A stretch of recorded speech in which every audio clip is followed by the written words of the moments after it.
Throughout the ages, architects and engineers have designed and built the great structures that have made our world and withstood the test of time. Hi, I'm Ed Asner. Welcome to Architects and Engineers.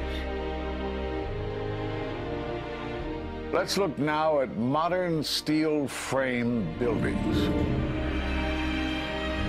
This is the Empire State Building, a marvel of modern architecture. It was built to last.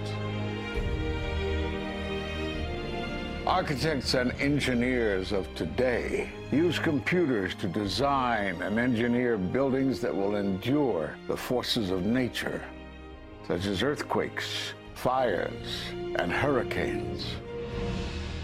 This modern skyscraper was also built to last.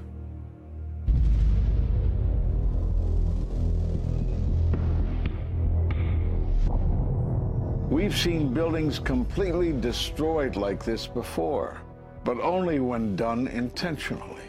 Danny Jowenko is the expert on this in Europe. What did he say? Dit is controlled demolition. Zeker weten. Zeker weten. Er is nagesprongen. Dit is in opdracht gebeurd. Dit heeft een team gedaan van experts. Let's compare. Explosives are used to demolish buildings like this in just seconds. Okay, so it's a controlled demolition. What's the problem with that? Well, it happened on the afternoon of 9/11 at the World Trade Center. Let's just think about this. Controlled demolitions cannot be engineered and rigged in a day. It takes months. And therefore, this event must have been planned in advance. You hear that? Keep your eye on that building. It'll be coming down. The building is about to blow up. Move it back. We are walking back. There's a building about to blow up. Did they actually use the word brought down, and who was it that was telling you this? The fire department, and they did use the word, we're going to have to bring it down. And these people heard explosions. We heard this sound that sounded like a clap of thunder. It looked like there was a shock wave ripping through the building, and the windows all busted out. About a second later, the bottom floor caves out. The building followed after that. He takes his hand off, and you hear 3, 2, 1, and it was boom, boom, boom, boom, boom. And these reporters recognized it as a controlled demolition. And I turned in time to see what looked like a skyscraper implosion. It looked like it had been done by a demolition crew. The whole thing just collapsing down on itself. For the third time today, it's reminiscent of those pictures we've all seen too much on television before, when a building was deliberately destroyed by well-placed dynamite to knock it down. It was almost as if it were a planned implosion. It just pancaked. So what's the problem if this was a planned demolition? Well, we are told by government agencies that this building came down as a result of normal office fires. The National Institute of Standards and Technology produced their final report in 2008.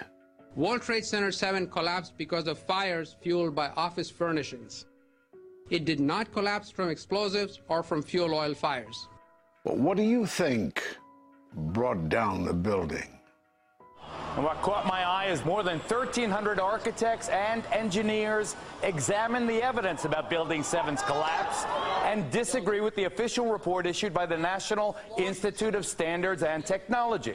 I certainly am much more open-minded about it than I was, and it is because of the involvement of the 9/11 families and all these engineers and architects. You are about to hear from architect of 23 years, Richard Gage, AIA, member of the American Institute of Architects and founder of Architects and Engineers for 9/11 Truth. Now there are more than 1,500 architects and engineers who say that it could not have been brought down by office fires.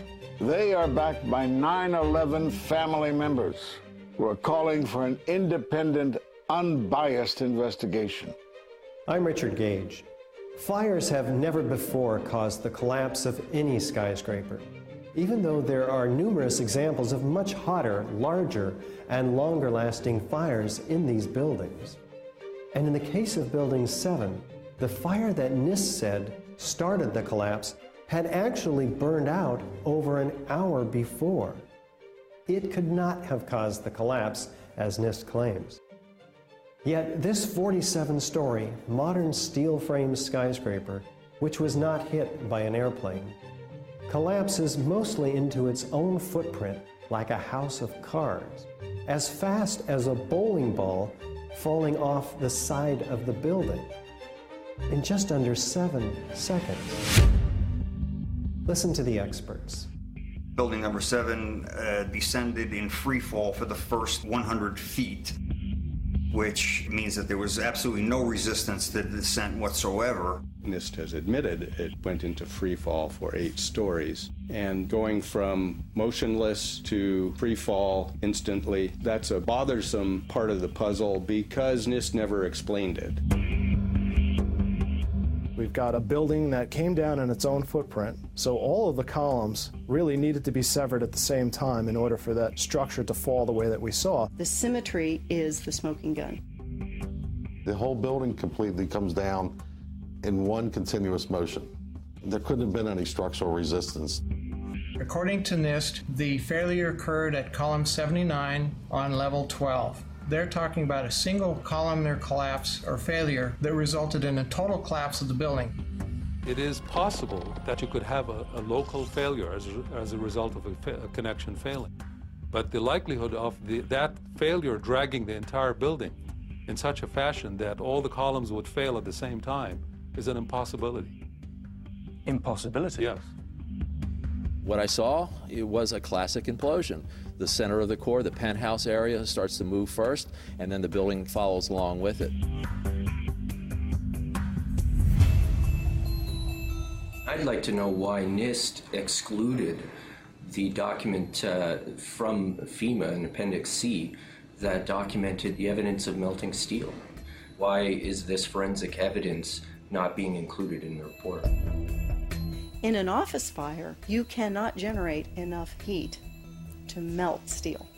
And yet we have evidence of molten iron. R.J. Lee Company, USGS, and Dr. Stephen Jones's work, all 3 separately found these microspheres.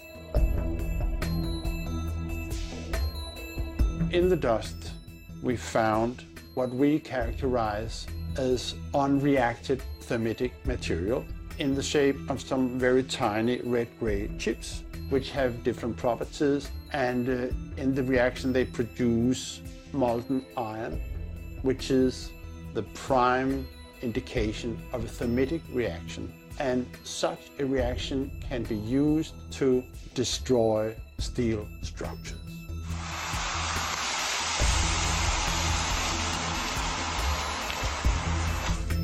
What we have found is a modern version of thermite, which we call nanothermite. There were these iron microspheres present in all of the dust samples that needed to have been formed in extremely high temperatures. I've independently seen thermitic activity within 2 separate independent samples of World Trade Center dust. My contention, based on finding thermite residue in the dust, is that it happened before. It didn't happen after in the fires that ensued in the rubble pile afterwards. All the characteristics of the microspheres tell me that thermite was involved in melting those steel beams.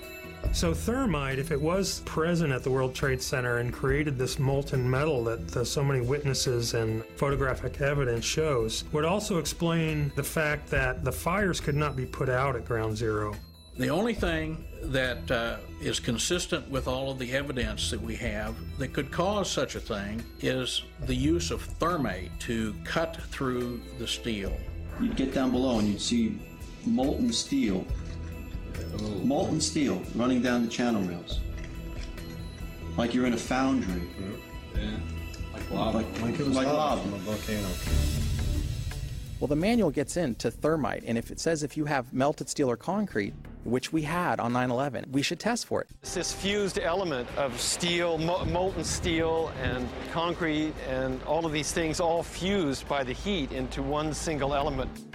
We're asking for an investigation that follows national standards. There's no excuse to not test for this. If terrorists use explosives in '93, why didn't we test for them? If all these witnesses heard explosions, why aren't we testing for them? NIST concedes that they found no evidence for explosives. So then we asked them, well, did you look? And they said, no, we did not look for explosives or residues of explosives. So the preconceived notion of NIST is that there's no evidence for explosives, and so there's no point in looking. That is the most unscientific thing that you can possibly think of, not to look because you don't expect to find evidence, and in fact the evidence is overwhelming. They state these conclusions for which there's virtually no evidence, and then they ignore conclusions that can be drawn from the evidence. The Freedom of Information Act request to NIST was denied with the claim that releasing this data might jeopardize public safety. How could it possibly jeopardize public safety? The destruction of evidence was a criminal act in itself. It was already being carted away and destroyed when the FEMA investigators got there about a month after September 11th. You can't do science when you are deprived of the evidence and when your hypothesis is the least valid instead of the most likely. When the most likely hypothesis in the case of Building 7 wasn't even mentioned. This is not science. The scientific forensic evidence, ignored by NIST, but carefully reviewed by teams of technical professionals, corroborates the hypothesis of explosive controlled demolition. We've traveled to 21 foreign countries and 32 American cities, bringing this evidence to the attention of the public. And we're backed by 9/11 family members and other concerned citizens who are calling for an independent, unbiased investigation. I'm a family member trying to find out the answers to the murder of 3,000 plus people. The bottom line is that it needs to be investigated properly. Please look at architects and engineers. People all around the world, scientists all around the world are questioning this. And there's some deep, deep explaining to do. It took some kind of consciousness raising on my part before I was willing to look at the possibilities. And really, you need to go where the evidence leads. As an engineer, and I have 3 degrees in engineering, I signed that petition for architects and engineers for 9/11 Truth some time ago because the American people absolutely need the truth of 9/11. Look at the evidence. In fact, I'll say this very categorically. Any reasonable person who looks at the evidence that's been brought forward has got to come away with the feeling that something has to be done, a real investigation has to be put forward. We will never heal. This country will never, ever, ever forget that day. We have to demand a new investigation. I want justice here. The country owns this. We were all victims. You all should want answers. It's not just ours, not just mine. We all lost something that day. It's distressing for everyone to come to terms with this evidence, but we must pursue the truth wherever it leads. Look at the evidence and decide for yourself.